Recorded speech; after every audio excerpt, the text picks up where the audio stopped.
wala ka rin magagawa. Nais mo makipiling, ito'y lalong kasalanan. Nais mo mang hawakan na walang patnubay niya.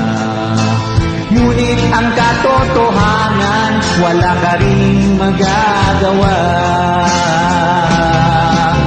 Yan ang buhay mo, yan ang buhay ko.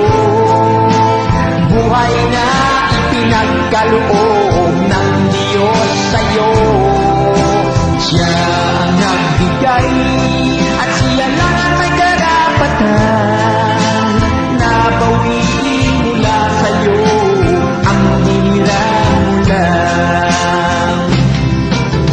Ibig mo mang magtampo, hindi siya susuko, pagkat alam na alam niya ang kahihinatnan mo.